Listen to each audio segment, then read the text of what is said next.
Testing, 1, 2, 3, testing. This is an interview with Mr. Jack Bailey. Mr. Bailey, I guess the first thing I want to ask is, what kind of plane did you fly in? Oh, it's a Vulcan, B-17 bomber. When were you shot down? On February the 10th, 1944, in the winter. Bonn, Brunswick, Germany, and we got hit on the IP. We just turned on the IP and got hit. We had to salvo our bombs, and we got out of formation, and then the fighters jumped on us. Flak had hit us first, knocked a couple of engine out, but we couldn't keep up, so we got out of formation. So where did you bail out?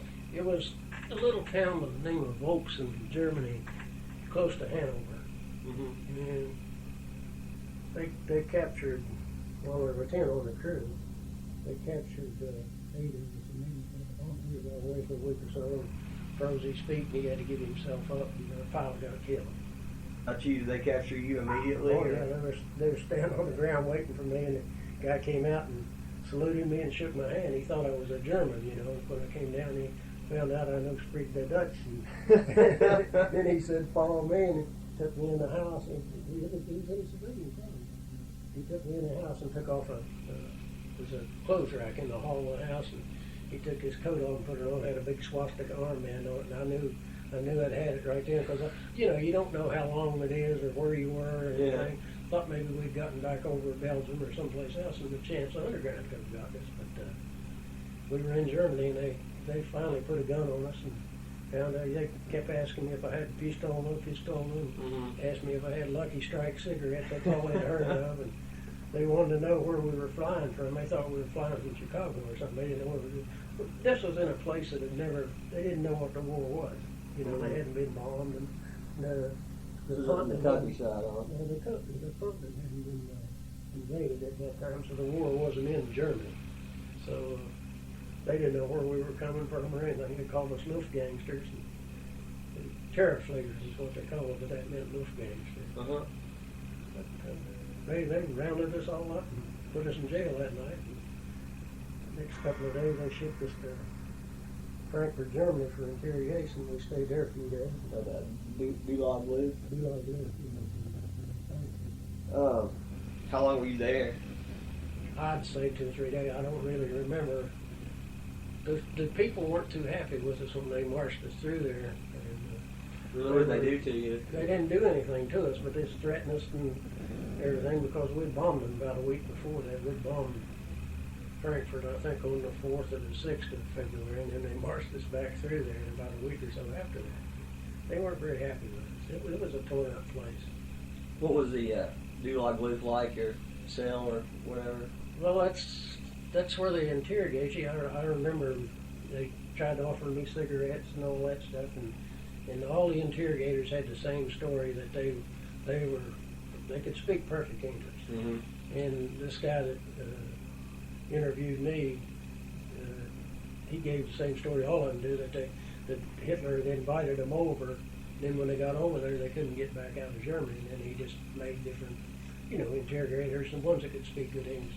This guy was from Philadelphia, but he knew all about the ball games and everything else, trick questions. But did he try to trick you into giving away any information? No, not really.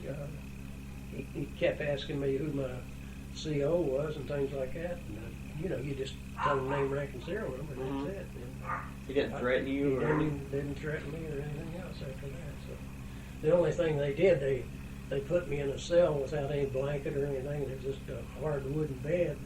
They'd turn the heat up, and then they'd turn it down. They'd turn it up and turn it down. Of course, it was right in the middle of a bad winter, so it'd get pretty cold. Then they'd heat it up. And you didn't have any covers on you or anything like that. No pillow. They feed you? Yeah, they fed us. What kind of food did they feed you while you were there? The first kind of food I was in I guess it was in Frankfurt, in Hanover, in the jail there. They gave me a bowl of some kind of soup or something without any spoon or anything like that. But that night in jail, it was an old-timey jail. You could look at place under the door, where all the wear had been. It looked like it'd been worn there for hundreds of years.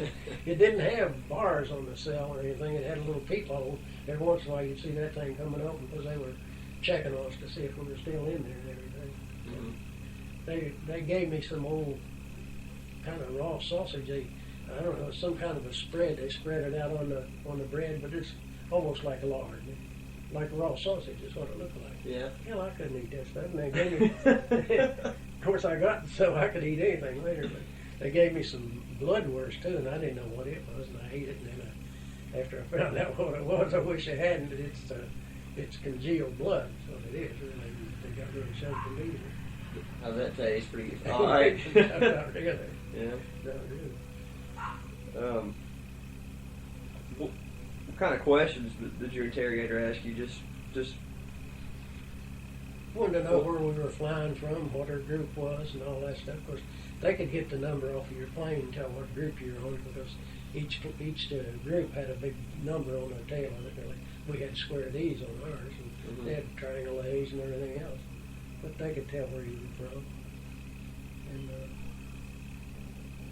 they asked my co-pilot who the CO was and said, "Is he Major Bennett?" He said, "Hell no." Said, "He's Lieutenant Colonel Bennett. He'd just gotten promoted a couple of days before we got shot." But they asked me for the call letters on the plane and things like that, and I didn't know because I wasn't a radio operator. They tend to know a lot of information that you were surprised that they knew. Well, they not really because they didn't ask me that much. Just what the call letters on the plane were, where we were flying from. Mm-hmm. What was your trip? Well, actually, I guess the first thing I said, which camp were you sent to? Your permanent POW camp? Stalag Luft 6. It was in the eastern part of Poland, Prussia, whatever you want to call it, right on the Lithuanian border, real close to the Baltic Sea. What was your trip like there? Well, what was that movie they made that was so cold and had boxcars and prisoners in it and everything? It was about like that. I've forgotten what the name of the movie is. Mm-hmm. Put us in those boxcars and real crowded and, feed you once in a while. I don't know. You don't remember how many days it was or anything else. Yeah, you don't remember how long it took? I don't remember how long it took, no. Did you stop in any towns? Did they ever let you out? Oh, no, they wouldn't let you out at all. Just keep you there the whole time? Yeah, just all the time until we got to camp. And of course, anytime you went to a new camp, have you ever been to the military? No. I was going to say, every time you go to a new camp, there'll be a new guy or a bunch of guys standing along the road or something and said, "You'll be sorry, when you came here." Yeah. They even started hollering at the PW camp when we walked in, and said, guys lined the road, they're always lined there to see if they know anybody coming in there. They usually did. But they said, "You'll be sorry, you'll be sorry." But I thought that was kind of funny that they did that. When you got to the camp, did the Germans give you a speech on the rules or procedures of the camp? Well, I think the interrogator probably did that, if you try to escape. And when they first captured, the guy told us, said, if you try to escape, you know what will happen to you, don't you? So I didn't. They made a file on you, I assume? Well, I'm sure they had a file on me, but I don't, they sign you a POW number and all that. Mm-hmm. Were you given a chance to clean up when you got there? Did they? In the Stalag Luft, we were given a chance. Yeah. Then when we got to the camp, they had a shower and things, and you could take a shower, I think, twice a week. But we had a Johnny that had 52 holes in it. You've heard of outside Johnny's. That's the largest one I've ever been in. It had 52 holes in the darn thing. Well, you talk about stinking. So it stuck up the whole camp, huh? Oh, yeah. When you got there, were there a group of POWs that gave you any kind of rundown on the rules and what not to do and what to do while you're there? Yeah, everybody discusses things like this. When we got to the camp, they assign you to a room and you go in there with guys that have been there for a while. Mm-hmm. They always tell you what the rules are, and because they lock you up at daylight and let you out. Lock you up, when it starts to get dark and let you out at daylight. If you get out roaming around in the camp at night, they'd shoot you, and it happened a couple of times. They didn't lock the door or something. The guy'd get up and go to the tree or something. Be walking down through the camp, they'd shoot him from a tower. That was like. Did you ever see anyone that was shot before? No, I didn't see him shooting, but we had one in our camp. You heard about? Yeah, and around the fences, they had a warning fence that was about, I'd say, 18 inches high and probably 25 feet from the fence. That was no man's land. You couldn't even go in that. You know, if you'd throw a ball over there and anything else, you couldn't go in there. Somebody would shoot you. Mm-hmm. That's to keep you away from the fence. Did you know if the POWs had any kind of organizations, such as like escape committees or groups to collect escape materials? Right. They did ask you, you know, if you got through with anything, but I didn't get through with anything. Only thing I had was my wedding band that they didn't take. They took my watch, and the only thing they left with me was my ring. The only thing I heard about news and things like that, they said that they had shipped a softball in with the radio in it, and that's the way we got the news. I never did see it because somebody from our barracks would go listen to somebody read off the news, make notes, and then they'd come back and go through our barracks and each room and tell them what was going on when the invasion happened and all that. But as far as, I never did get in on any escape plans or anything like that, but they had them in, you know, tunnel committees and all this. Everything was kept pretty quiet, I'm sure. But How did the Germans treat you? Like the guards, were they pretty friendly, or? Yeah, they walked. Well, of course, they weren't armed or anything else, you know, because it wouldn't have done much good. If somebody wanted to take it away, the gun away from them, all they'd done gotten themselves shot. But they just walked around. Most of them had a big long pole that they kept sticking in the ground when they walked to see if they could get a tunnel or something like that. You know? And they had these German Shepherd dogs that they lead around. They were out in the compound all night long, you know, just walk around and see if anybody was out or anything like that. But as far as being mean in the camp, no. No, they were pretty civil to you, huh? Yeah. How did you treat the Germans? Did you ever talk to any of them, or? I couldn't speak German, but you'd be standing around, not standing around, but sitting around playing games, you know, checkers or cards or something, and they'd always be around kibitzing and stuff like that, you know. They knew the game too. But I never did trade with them or anything else. I never got in with any of that stuff. So. How was the discipline by the Germans? Did you see them discipline anybody for any infractions of the rules in the camp? Or? Well, the only thing, I'm getting ahead of myself, but when they moved us from Stalag Luft 6 to 4, they beat the guys with rifle butts and stuff them with manhats and stuff like this. And one time when we were on the march, a German came in and had a bale of straw on his back and threw it down because there was a wet spot there where everybody was going to walk and they were going to spread it out. He backed up to them asking him to brush, made the motions to brush him off. The soldier wouldn't do it. Well, he got mad at him, and I guess he was cussing or whatever, you know. But he didn't do anything to the soldier. I know I've read there was a cooler they used to put people in. Yeah, I heard that when I heard got that. You never seen anybody that was. Yeah, I never got in the cooler. Was there any kind of discipline among the other POWs or anybody? I mean, within the camp itself. We didn't. Or rules. We had a few fights and things like that, but as far as having a traitor or anything like that, I never heard of one. Well, I just thought maybe someone was talking too much to the Germans or more than they should. Never ran into that. What was your compound like? Was it crowded or? Well, the first one wasn't too bad. In Stalag Luft 6, it wasn't too bad. In Stalag Luft 4, we started out with 16 men in a room, and they almost doubled. Kept putting. As the war progressed on. Yeah, and they didn't have room to put people. They'd come in.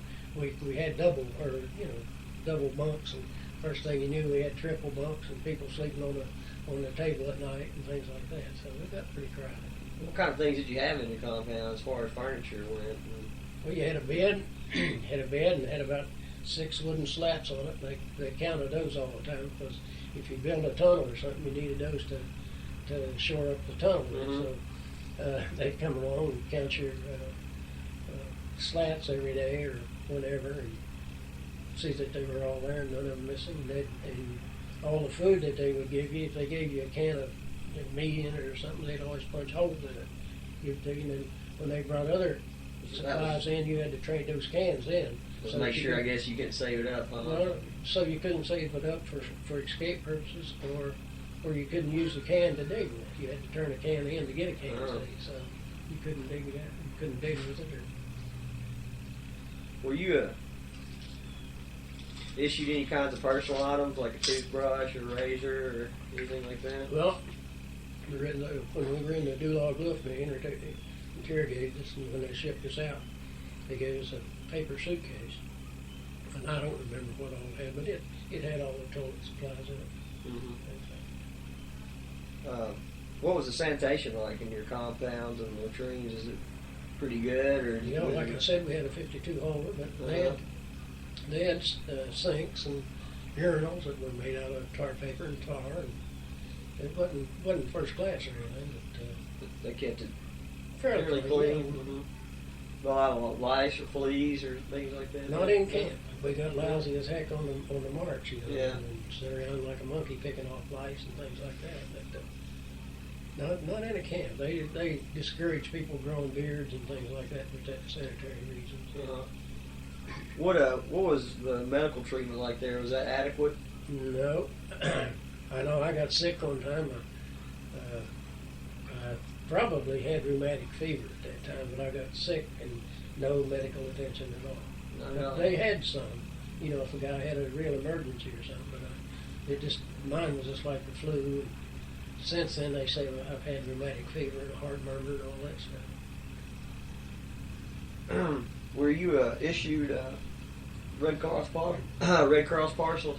Yeah, they came in, you know, during the war. You couldn't get them all. You never did get a full parcel. You know, you're supposed to get one a week or one a month or whatever. But it had chocolate and cigarettes and Spam and all this stuff in it, you know. But they'd ration out what they could.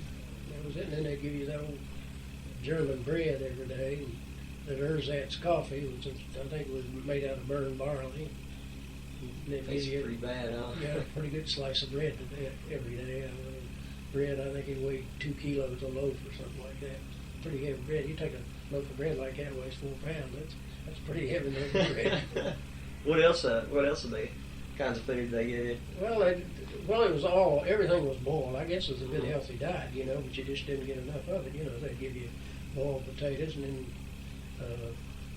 soup and I don't know. I guess they had turnips and cabbage and a lot of cabbage and stuff like that. How many times a day did you eat for that meals? I couldn't tell you. You know, they gave you coffee in the morning, and then I guess we'd get 2 other meals. It just, you know, everything just faded away. Did you lose much weight while you're there? Quite a bit on the march. I'd say I probably went down to 125 pounds. Now, at that time, I probably weighed 170. But when we got out of when they liberated us, we got to eating American food. I bet in 2 weeks' time, you couldn't tell some of the guys that you knew real well. They were real skinny, and they just got bloated up. They ate so much. So it was. I know I'd go through the chow line 4, 5, 6 times at one time to eat, you know, because they wouldn't give you a whole lot. I'd go back and take my coat off and go back through, and then I'd put something else on, you know, so they wouldn't recognize you. But I just kept eating and eating and eating. You think you got sick maybe from the lack of food, or did you have digestive problems, or everything had diarrhea and just dysentery? Yeah, just everything, because everybody was running. As the war progressed, did you get less food or a lower quality of food? At the last part, we got less and lower quality food. Of course, they didn't have anything either, you know. Oh, really? Were you ever issued any kind of clothing or blankets or anything like that? We had one blanket on the march. Of course, you couldn't carry everything. You know, you're on a forced march. You couldn't carry everything you wanted to take. You couldn't take.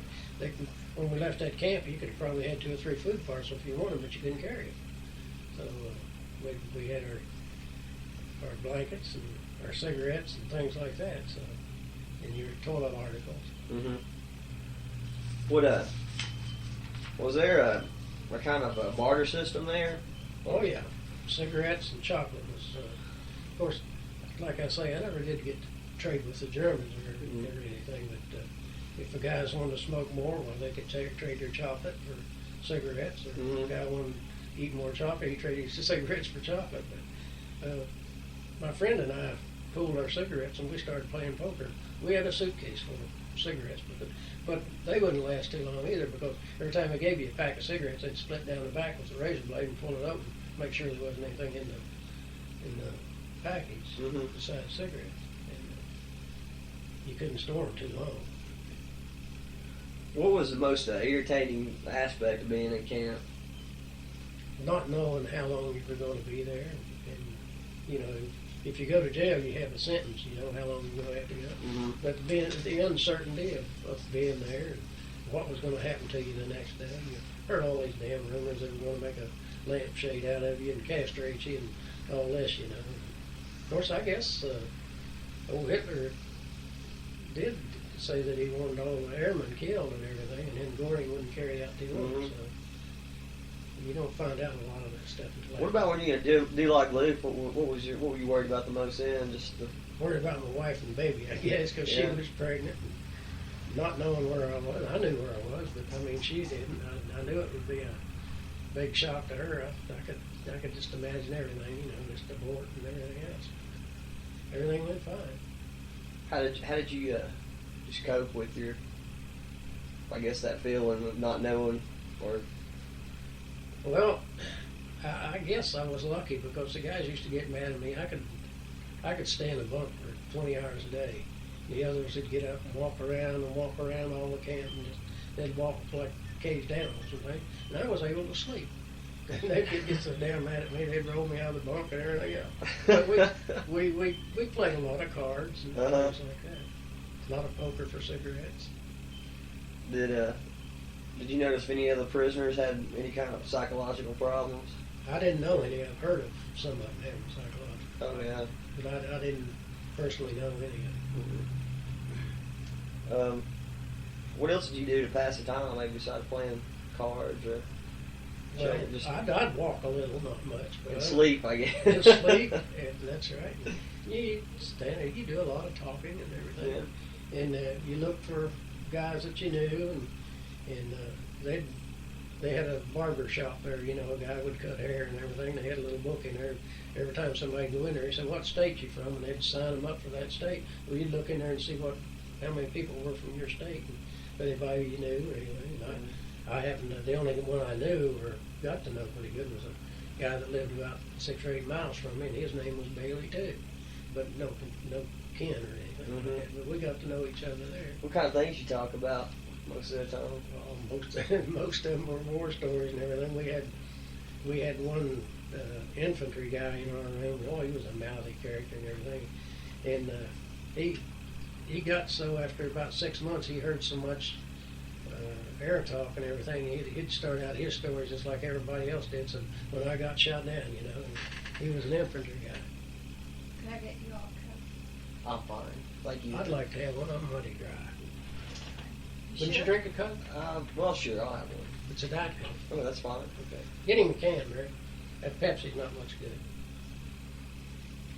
So, just tell war stories. Well, war stories, and I guess things that you did before the war, you know, whatever. Everybody talks about the ladies, and you talked about food a lot, because that's, when you get hungry, that's what you talk about. I bet. Yeah. Did you ever do any kind of work in the camp or outside the camp while you were there? No. Well, that was in the Geneva Convention, you know, officers and non-commissioned officers weren't supposed to work. They could put you in charge of a detail, but they couldn't make you work. I think you could volunteer, though. Yeah, you could volunteer. That's why I say you could volunteer to be a leader or something like that, but they still didn't want you to work. Were you ever supplied with books to read or instruments to play or things to draw or paint with? You could get any of that, yeah. They had musical instruments, and they even had a little band in there. Oh, yeah? They had boxing gloves. They had boxing tournaments. That was another thing. They had athletic game, football and baseball. They had softball, Softball. everything like that. And they had ice skates, people want to ice skate, what they do right out in a flat field like that, they take their bedboard and scrape the snow back and make a great big flat field there, and it flood it, and we get hay right there most of the winter time. So they skated. I never did skate. They did that. Did you ever pick up any kind of hobby while you were there? No. There wasn't too many hobby crafts, what you could pick up on it. And I learned to play a lot of bridge and pinochle and poker and stuff like that. What about they have plays or shows there? Yeah, they had plays that they would put on, and they'd let so many go see it at a night.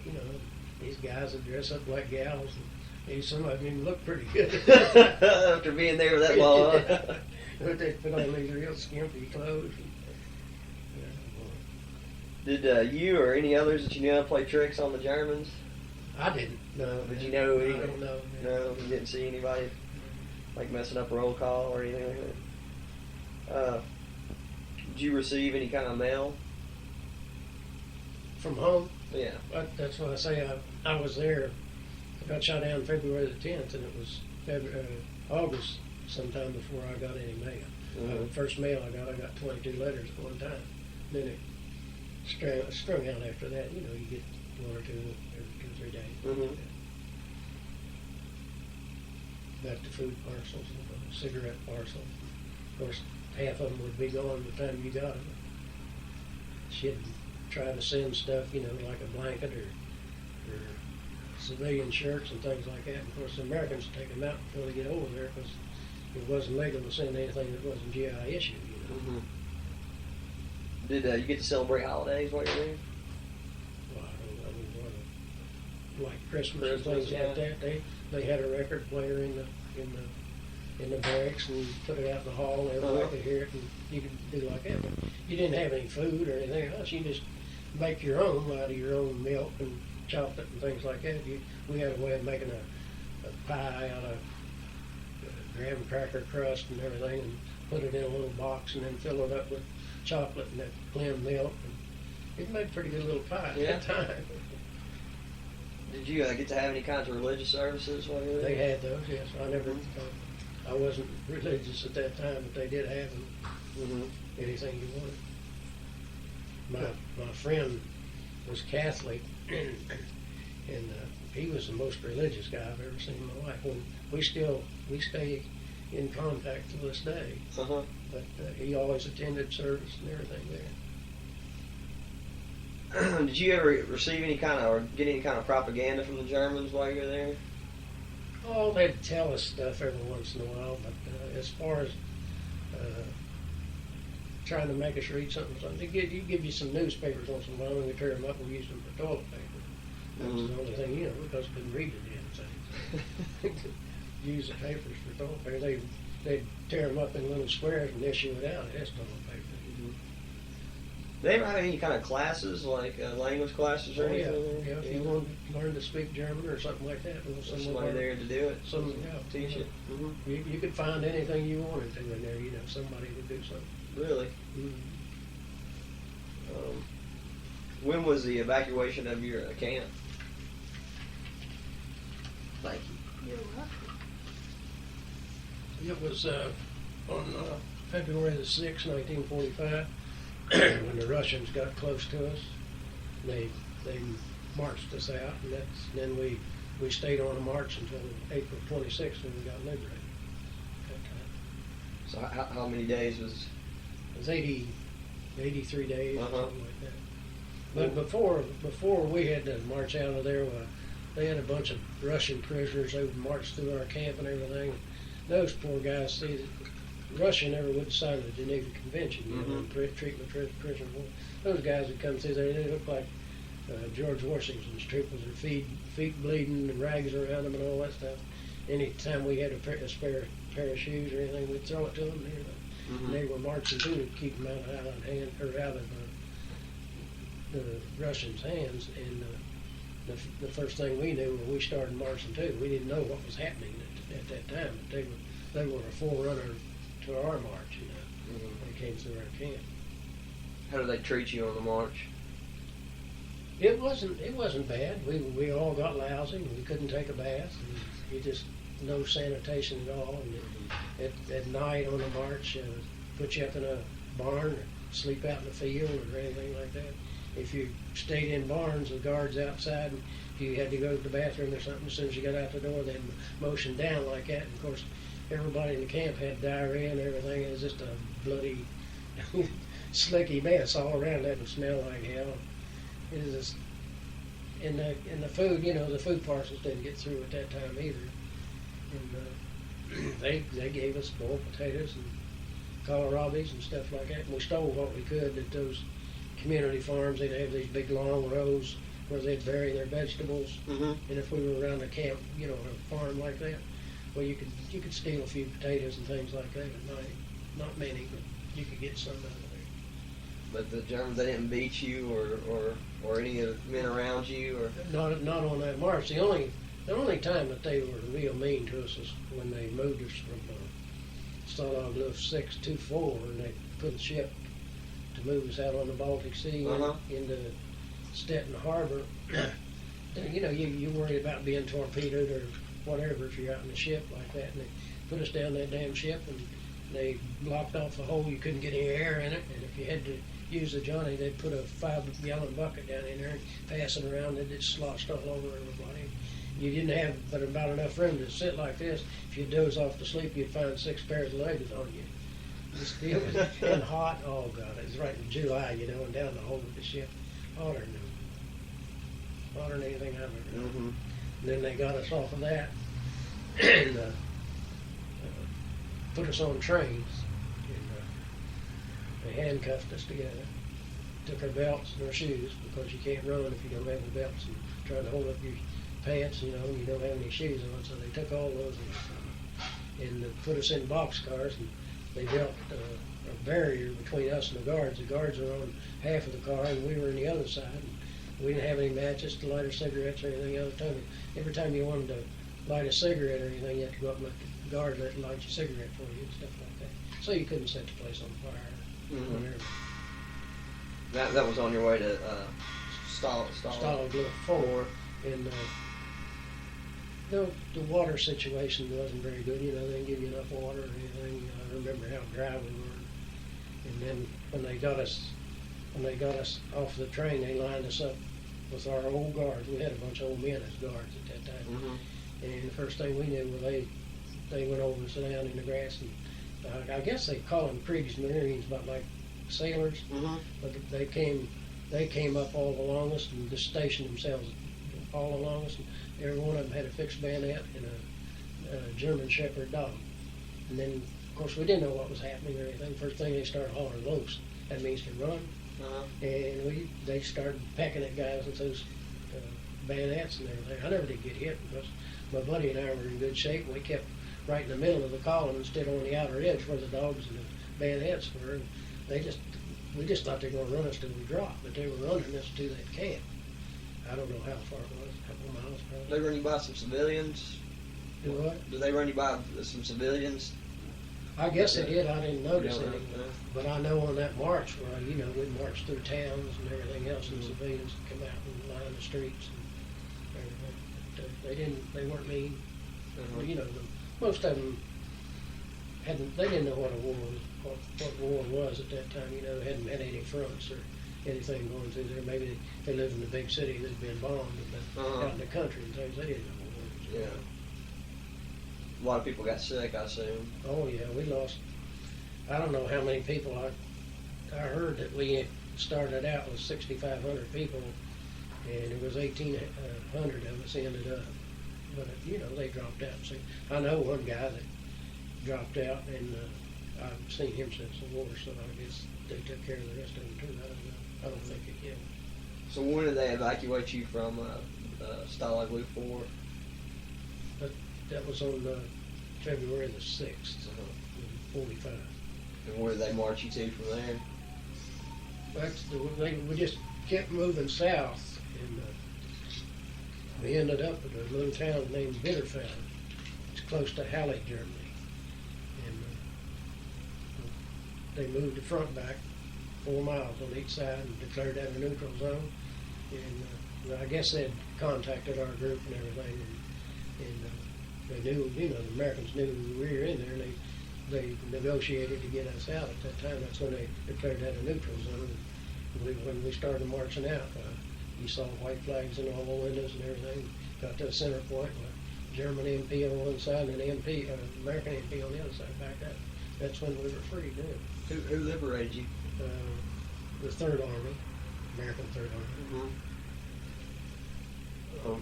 How far do you think that you marched? I've heard everything from 600 to 900 miles, something like that. But just, maybe marching 10 or 12 miles one day. I think the longest march we had was 22 miles in one day.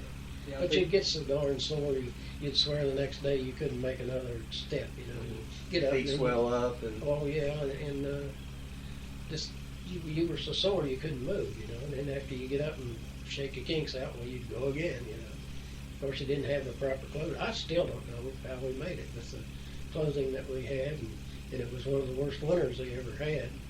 I guess keeping on the move all the time kept us from freezing to death. Mm-hmm. How were you taken care of once you were liberated? What did the Third Army do with you? What did they send you? Oh, God. And the first thing they did was got us to a building. They made us strip off on one end, run through and squirt us with DDD powder to get rid of all the lice we had. Mm-hmm. Made you shower, and then came out on the other end, you had new clothes. So you didn't have anything of value anyway. If you had a hard object or something, no clothing you could keep or anything, so you wouldn't have any lice. Mm-hmm. But they deloused us the first darn thing. And then I guess we stayed around there a week or so. I don't know how long it was in Halle, Germany, but it was good food. Well, we were sure glad to be liberated and get new clothes, get back in the swing of things, and then they flew us out of there to Reims, France, and we were at Reims, France when the war ended. That's where they finally had all the negotiations for the closing of the war, and then they flew us out of there until Camp Lucky Strike, France, in the heart of France. Mm-hmm. We stayed around there. I don't know how many days, but then they shipped us home on ships. And I came home on a little old Liberty ship, USS Jonathan Worth. But those things, are just out in the middle of the ocean, a big wave would come along and the screw would come out of the back end of the ship. You'd think a bomb hit you or something. Just, the whole damn ship. And it wasn't a very good experience. It took 2 weeks to come back. We went over on the Queen Mary, and it took less than 4 days to get over there on the Queen Mary. But that little old Liberty ship, boy, it was rough. Everybody got sick on that baby. So you think overall, you think the Germans did the best they could to take care of you with what they had, considering the conditions? Most of the time, I was lucky. I didn't get into any of those real mean people and things like that. So, and the food situation was the worst thing. Just not having a proper diet and the forced marches and sleeping out in the snow and things like that. I think it's damaged my health. Mm-hmm. And not having proper food damaged your teeth, and I don't know what else it's done to me. Did you have any doctors with you that looked after some of the men while we were on the march? They had a doctor there, but I never did come in contact with them. Mm-hmm. I didn't have anything that serious, I guess. And I had that one sickness, and I still think it was when I had the rheumatic fever. I had no medical attention whatsoever. Well, is there anything in your mind that sticks out to you like that? No, I don't know. That's it. I don't know about. I don't know what I've missed or anything like that.